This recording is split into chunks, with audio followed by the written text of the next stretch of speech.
اعوذ باللہ من الشیطان الرجیم بسم اللہ الرحمن الرحیم وَإِذَا نُرِي ابراہیمہ، یعنی ہم نے دکھا دی ابراہیم علیہ السلام کی آنکھوں کو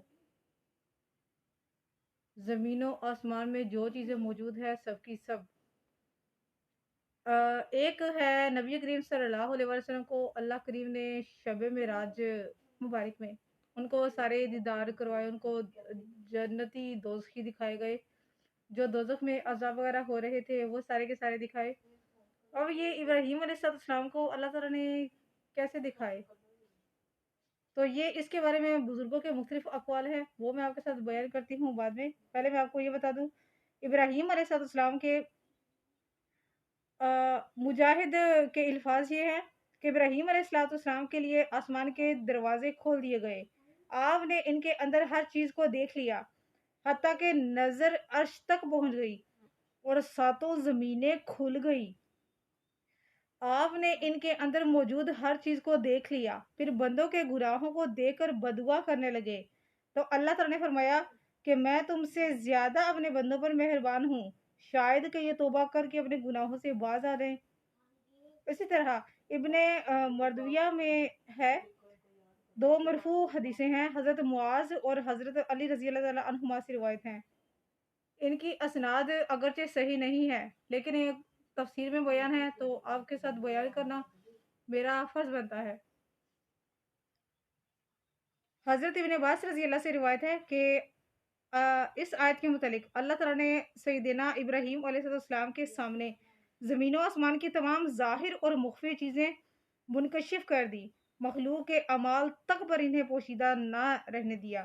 جب آپ گنہگاروں پر لعنت بھیجنے لگے تو اللہ تعالیٰ نے فرمایا تم ایسا نہیں کر سکتے، اور آپ کی دعا کو واپس لوٹا دیا، پھر وہ پہلی حالت میں لوٹ آئے۔ اس لیے اس بات کا احتمال ہے کہ اللہ تعالیٰ کی قدرت کے آثار آپ کی آنکھوں کے سامنے ظاہر ہو گئے، پردے ہٹ گئے اور آپ نے اپنی ظاہری آنکھوں سے ان کا مشاہدہ بھی کر لیا۔ اور یہ بھی ہو سکتا ہے کہ مشاہدہ دل کی آنکھ سے ہو، اللہ تعالیٰ نے بصیرت عطا فرمائی اور آپ نے اپنے دل کی آنکھ سے ہر چیز کے مشاہدہ کر کے اسے پہچان لیا اور اس میں موجود اللہ تعالیٰ کی غالب حکمتوں اور قطعی دلالت کو جان لیا، جیسا کہ اور بہت ساری بکس میں بھی اس کا حوالہ ہے۔ حضور اکرم صلی اللہ علیہ وسلم ارشاد فرماتے ہیں، میرا رب میرے پاس عالم خواب میں بہترین صورت میں تشریف لایا اور فرمانے لگا، اے محمد، عالم بالا میں کیا بحث ہو رہی ہے؟ میں نے عرض کی، اے رب میں نہیں جانتا۔ تو اللہ تعالیٰ نے اپنا ہاتھ میرے کندھوں کے درمیان رکھ دیا، یہاں تک کہ میں نے اس کی انگلیوں کی ٹھنڈک اپنے سینے میں محسوس کی۔ اب ہر چیز مجھ پر عیاں ہو گئی اور میں نے سب کچھ پہچان لیا۔ یہ چیز ہے، یہ اس طرح کر کے اقوال تھے بزرگوں کے جو میں نے آپ کے ساتھ تفسیر میں بیان کر دیے ہیں۔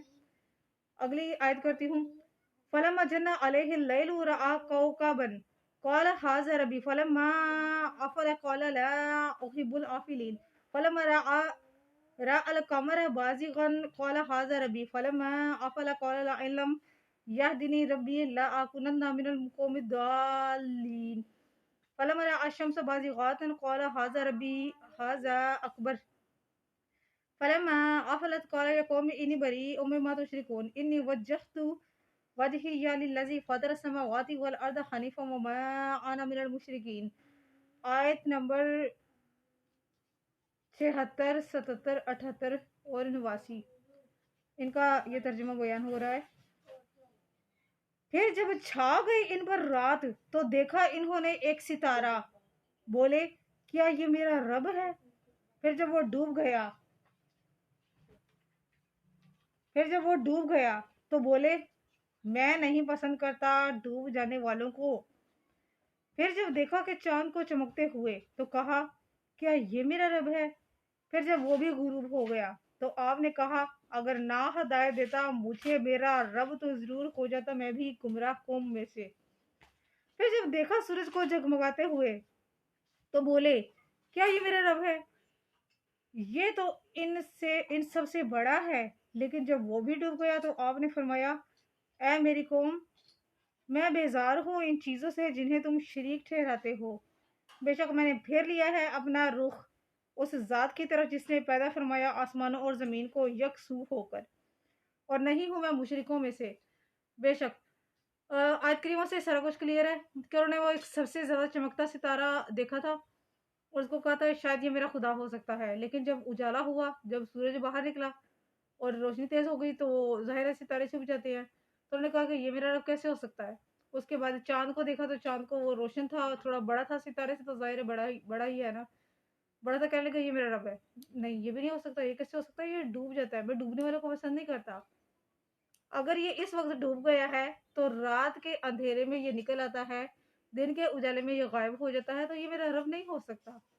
इसी तरह सूरज सबसे ज़्यादा रोशन है, ज़ाहिर-सी बात है, सारे सियारों से सबसे ज़्यादा रोशन सूरज ही है। वो ज़्यादा चमकदार है, लेकिन जब शाम को वो भी गुरूब हो गया, तो कहने लगे कि ये भी मेरा खुदा कैसे हो सकता है?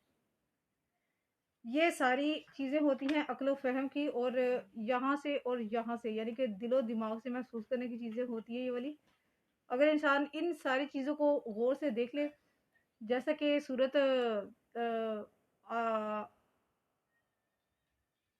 बनी इसराइल की आयत नंबर 45 में है कि हज़रत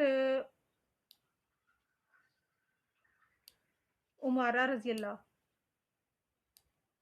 सॉरी अकरमा रज़ी अल्लाह अबू जहल का बेटा, इसने कहा था कि हम लोग यहाँ पर कश्ती में फंस चुके हैं, तूफान आ चुका है, मौजों ने हमें घेर लिया है, हम बहुत जल्द मरने वाले हैं।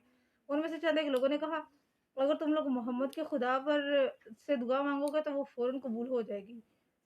तो अकरमा के दिल में रज़ी अल्लाह के दिल में ये ख्याल आया कि अगर ऐसा है तो जो हमें इस तूफान से निजात दे सकता है तो ये हमारे बूत, ये हमारे वसीले, ये हमारे साहिबा, ये हमारे बहीरा वगैरह, ये किस काम के हैं? अगर इस परेशानी से हमें निजात मोहम्मद का खुदा दे सकता है तो मैं वादा करता हूँ अपने आप से, मैं वादा करता हूँ मोहम्मद के खुदा से कि अगर वो हमें सही सलामत यहाँ से ले जाए, निकल जाए, तो मैं मोहम्मद के सामने जाकर इस्लाम कबूल कर लूँगा, इस्लाम ले आऊँगा। ऐसा ही हुआ, वो फिर गया भी, उसने वादा किया था वो गया भी। अकरमा रज़ी अल्लाह तआला अन्हो, उन्होंने कहा या रसूल अल्लाह ऐसा करके मेरे साथ हुआ तो मैंने ये दुआ की थी। तो क्या इस वजह से मैं ईमान लेके आया हूँ, तो क्या ये आपकी नज़र में मेरा ये अमल काबिल कबूल होगा? यानी कि मैं ईमान वालों में से हो चुका हूँ? तो आप सल्लल्लाहु अलैहि वसल्लम ने इरशाद फरमाया था हाँ, तुम ईमान वालों में से हो। बात करने का मकसद ये है कि जब इन सारे सिचुएशंस में, इन सारे हालात में सिर्फ़ हम लोग खालिस होकर अल्लाह ताला को पुकारते हैं, तो बाकी कोई क्या चीज़ रह गई है? बाकी कौन से वसीले, कौन-सा सारा कुछ, कोई भी नहीं है। अल्लाह ताला हर इंसान के एक शहर से भी ज़्यादा करीब है। वो हर किस्म की, हर तरह की, हर एक की दुआएँ सुनता है। इसका मतलब ये नहीं है कि वो जो काफ़िर है वो अल्लाह को पुकारते नहीं है, लेकिन उनको अल्लाह ताला देता है, वो जो कुछ ख्वाहिशें करते हैं अल्लाह ताला उनकी कबूल फरमाता है। इसका इस बात की तफसीर ये है, इस आयत की तफसीर ये है कि अल्लाह ताला के ज़िम्मे है ना हर मखलूक की, सारे अल्लाह ताला की पैदाइश है। अल्लाह ताला ने ये अपने ऊपर लिया हुआ है ज़िम्मा। ज़िंदगी, मौत, तकदीर, तकदीर से मुराद कहाँ आपने मरना है, कहाँ दफ़न होना है, वगैरह वगैरह। और आपकी ज़िंदगी में कितना रिज़्क लिखा हुआ है, आपने किस बीमारी से मरना है, ये सारा कुछ ये तकदीर में लिखा जा चुका है। इसीलिए इब्राहीम अलैहिस्सलाम ने इन सारी चीज़ों को सोचा कि ये डूबने वाला है, ये फ़ानी है, मैं इसे खुदा को पसंद नहीं करता, वगैरह वगैरह। अल्लाह ताला की तरफ से हिदायत मिलनी थी, फिर वो वही वगैरह वाला वो सिलसिला जो है वो शुरू हो गया। चाँद को देखा तो कहा कि है तो रोशन, खूबसूरत ही है चाँद, लेकिन फिर भी ये मेरा खुदा नहीं हो सकता। एक इब्राहीम अलैहिस्सलाम अपनी कौम के मुकाबले में इस मुकाम पर एक मुनाज़िर की हैसियत रखते हैं। इसलिए तो इनके बेजान मुजस्सिमों और बुतों का बातिलान कर रहे हैं। चनाचे इन्होंने मुकामे अव्वल में अपने वालिद के साथ गुफ्तगू में इबादत इस्लाम यानी कि बुतों की पूजा से गलती को मुनकशिफ किया। वो इस्लाम इस्लाम कहते हैं बुतों को, जो इन्होंने ज़मीन पर आसमानी मलाइका की शक्ल में बना रखे थे, ताकि ये बेजान ढांचे खालिक अज़ीम के सामने इनकी शिफात करें, यानी कि सिफारिश कर सके। देख लीजिए, हालांकि ये इस्लाम इनकी अपनी नज़रों में बहुत हकीर थे और इस काबिल ना थे कि इनकी इबादत करें, बल्कि वो तो मलाइका की इबादत के ज़रिए अल्लाह ताला तक रसाई का वसीला व करते हैं। वो अल्लाह ताला के यहाँ रिज़्क, नुसरत और दूसरी ज़रूरी चीज़ों के बारे में इनसे सवालात किया करते थे, दुआएँ किया करते, जैसे कि आजकल हमारे यहाँ हो रहा है, और मैं इससे ज़्यादा ऊपर नहीं बता सकती। चनाचे इबादत हैकाल के बारे में इनकी गलती और गुमराही वाज़ेह हो गई। ये हैकाल यानी कि हैकाल कहते हैं मुजस्समों को और बुतों को, पुतले वगैरह जो वो उन्होंने बनाए वो होते थे।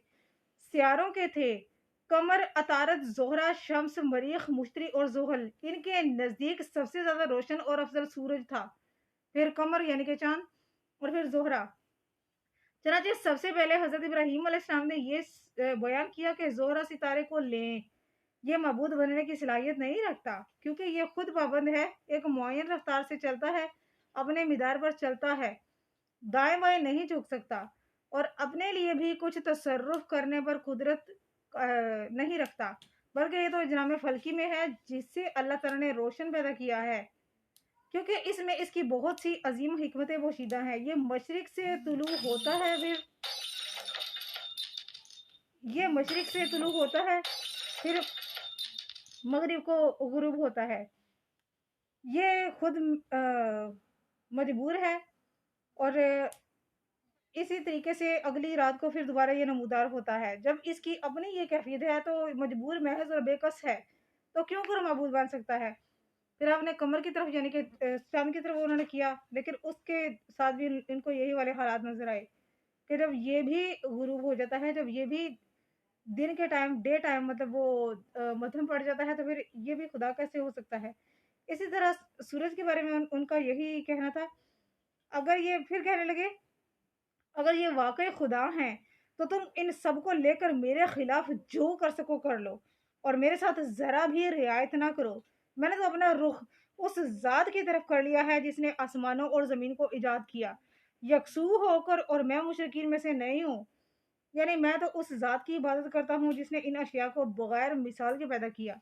हर चीज़ इसके दायरे इख्तियार में है और वो तमाम चीज़ों का इंतज़ाम फरमाने वाला है।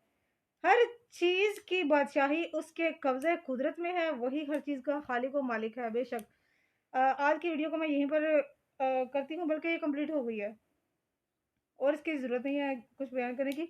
सूरत इब्राहीम अलैहिस्सलाम के बारे में कुरान करीम में बहुत सारी आयात मौजूद हैं, इनके खालिस होकर, इनके मुशरिक ना होने की, इनको कोई फ़िरका ना होने की बहुत सी कुरान करीम में, पूरे कुरान करीम में मौजूद है। हर मक्की मदनी हर सूरत में इनकी जो है ना वो मौजूद है इस चीज़ का हवाला। तो फ़िरके वही लोग बनाते हैं जो भटके हुए हों, क्योंकि इस्लाम जब नाक की सेध में है ना, तो दाएँ बाएँ लेफ्ट राइट देखेंगे हम, कुरान करीम से ये क्लियर है। जब हम लोग लेफ्ट राइट देखेंगे तो हम गुमराह हो जाएंगे, भटक जाएंगे। लेफ्ट राइट सारे शैतान के रास्ते हैं, इसलिए यकसू होकर कुरान करीम को फॉलो कीजिए और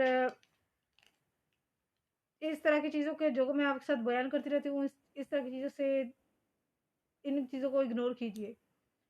दीन में कोई नई चीज़ तलाश करने की कोशिश ना कीजिए, जो है बस यही है। ये थी मेरी आज की वीडियो, सदका जारी की नीयत से शेयर कर दीजिएगा और इन आयतों की तफसीर यहाँ पर मुकम्मल हो चुकी है। इब्राहीम अलैहिस्सलाम के बारे में लोग कैसे गुमान कर सकते हैं कि वो तौहीद बारी ताला और खुदा शरासी के मामले में मुतरद्दिद थे, हालांकि आप उम्मत थे, अल्लाह के इताअत गुजार मुखलिस उसकी तरफ रुजू करने वाले थे और मुशरिक नहीं थे, बल्कि आप तो रसूलुल्लाह सल्लल्लाहु अलैहि वसल्लम के बाद बगैर किसी शक व शुबा के तमाम लोगों से ज्यादा फितरत सलीमा के मालिक थे। आप अपनी कौम के मुकाबले में मनाजिर थे, ना के नाजिर यानी कि गौर व फिक्र करने वाले थे। इसकी तायद अल्लाह ताला के इस इरशाद से भी होती है, आप फरमाइए, बेशक मुझे पहुंचा दिया है मेरे रब ने सीधी राह तक, यानी दीन मुस्तकीम पर, जो मिलत इब्राहीम है, जो बातिल से हट कर सिर्फ हक की तरफ मायल थे और नहीं थे वो मुशरिकों में से। सूरत अली नाम आयत नंबर 161, 161 नंबर आयत। वीडियो को सदका जारी से शेयर कर दीजिएगा, क्योंकि इसमें खास जो सबसे ज़्यादा आजकल के ज़माने के लिहाज से जो चीज़ थी वो सारा कुछ मैंने आपके साथ बयान कर दिया है। और अतारद, ज़ोहरा, ज़मीन, मरीख और ज़ुहल के बारे में बयान था। कुरान करीम में ऐसी इन्फॉर्मेशन होना, साइंस ने तो आज तरक्की की है ना। कुरान करीम कितने साल पुराना है? 1443 साल पुराना, 1443 साल पहले नाजिल होने वाली ये हमारी मोजज़ किताब, और इसमें इन चीज़ का जिक्र, और साइंस ने आज तरक्की की है। सदका जारी के लिए से ये इन्फॉर्मेशन शेयर कर दीजिएगा। जज़ाकल्लाह खैर।